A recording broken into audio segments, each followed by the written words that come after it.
इस वीडियो में मैं आपको बताने जा रहा हूँ नेटफ्लिक्स की वो 5 सीरीज जिन्होंने नेटफ्लिक्स को बहुत ज्यादा वॉच टाइम कमा के दिया और दे भी रहे हैं, और ये सारी की सारी आपको हिंदी में देखने को मिल जाएगी। तो चलिए वीडियो को शुरू कर लेते हैं। वेल एंटरटेनमेंट के मामले में लगा ना पाए तुम्हें कोई जेपी, इसलिए बार बार उन्हें सजेशन देने आएगा तुम्हारा भाई जेपी। आज की लिस्ट की पहली सीरीज है फ्यूरी। इस सीरीज की स्टोरी एक लीला नाम की लड़की के इर्द गिर्द घूमती है जिसके पिता को इसके सामने ही मार दिया जाता है। अब लीना लेना चाहती है अपने बाप का बदला, पर कहानी में एक ट्विस्ट है। इस सीरीज में एक और लड़की है जिसका नाम फ्यूरी है, जिसका काम होता है अंडरवर्ल्ड के 6 बड़े लीडर के बीच में बैलेंस बनाने का। मतलब लीना को लेना पड़ेगा फ्यूरी से बदला, पर क्या लीना अपना बदला ले पाएगी और इसी दौरान उसे किस किस प्रॉब्लम का सामना करना पड़ेगा, यही सब कुछ हमें इस सीरीज के अंदर देखने को मिलता है। सीरीज काफी फास्ट पेस चलती है जिसकी वजह से आप सीरीज के अंदर इंगेज रहते हैं, पर यही चीज सीरीज की कमी भी है क्योंकि सीरीज के अंदर कुछ ऐसी मुश्किलें हैं जो बस यूं ही पूरे हो जाते हैं, जो थोड़े अनरियल लगते हैं। पर सीरीज हम रियल लगने के लिए तो देखते नहीं है, सीरीज हम मजे के लिए देखते हैं। और सीरीज के अंदर आप ढेर सारे hand to hand combat action को देखकर मजा तो ले सकेंगे।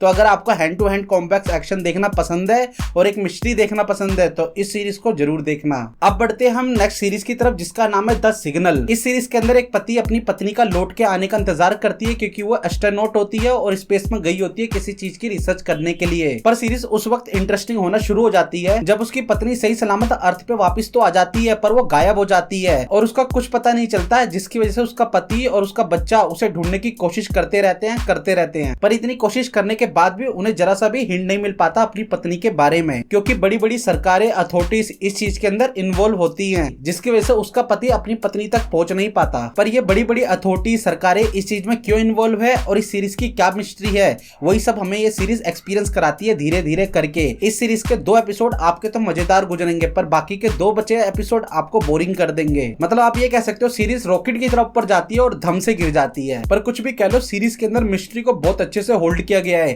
अगर आप साइंस फिक्शन मिस्ट्री को देखना पसंद करते हैं तो इस सीरीज को देख लेना, आपको मजा आएगा। हम बढ़ते हैं अपनी नेक्स्ट सीरीज की तरफ जिसका नाम है सुपर सेक्स। भाई इस सीरीज की स्टोरी तो बिल्कुल अलग ही वर्ल्ड में चल रही है। इस सीरीज को देखने के लिए पहले मैं आपको वार्निंग दे देता हूँ, ये सीरीज आप अकेले ही देखना। इस सीरीज की स्टोरी एक रोको नाम के बंदे के अराउंड घूमती है जो एक अडल्ट इंडस्ट्री का बहुत बड़ा स्टार बन चुका होता है और लड़कियां उसके साथ पलंग तोड़ खेलने के लिए बेताब रहती हैं। अब इस सीरीज के दौरान कहानी फ्लैशबैक में जाती है जहां दिखाया जाता है ये जर्नी कैसे शुरू हुई, किस तरीके से रोको की लाइफ में ऐसे मूवमेंट आई जिसकी वजह से उसने एक अडल्ट इंडस्ट्री का करियर चुना और पहली बार किसी लड़की के साथ इंटीमेट होकर उसने कैसा फील किया।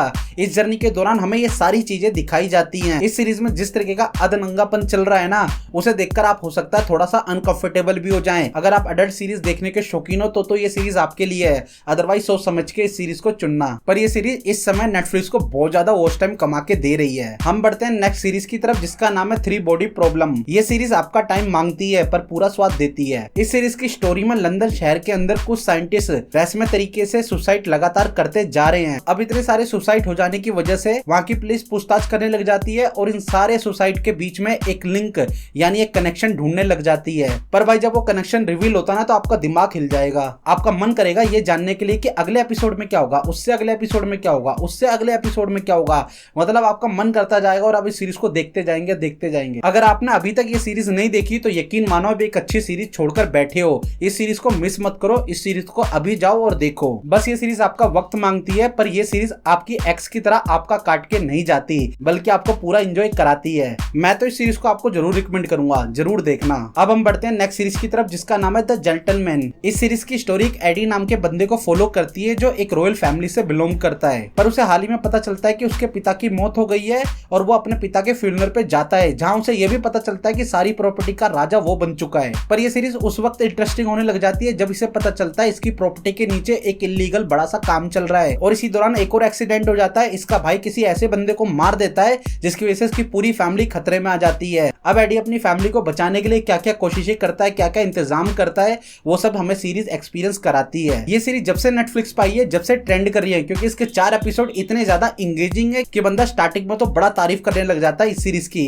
पर बाकी के बचे हुए एपिसोड में हर चीज रिपीट होती है, ऐसा मुझे लगता है। पर ऑल ओवर कहूं तो ये सीरीज एक अच्छा खासा एक्सपीरियंस देके जाती है। बेशक थोड़ी सी लंबी ज्यादा लगती है, पर हाँ मजा दे जाती है। तो अगर आपके पास टाइम हो और एक जेंटलमैन की दुनिया और रॉयल फैमिली की दुनिया देखना चाहते हो तो इस सीरीज को भी एक बार देखना कंसीडर जरूर करना। बाकी आपने अगर इनमें से कोई भी सीरीज देखी है तो मुझे कमेंट्स में जरूर बताओ आपका एक्सपीरियंस कैसा रहा। बाकी मैं मिलता हूँ आपको अगली वीडियो में, जब तक के लिए बाय। और हाँ, सीरीज के लिए थोड़ी लालच जरूरी है, सब्सक्राइब।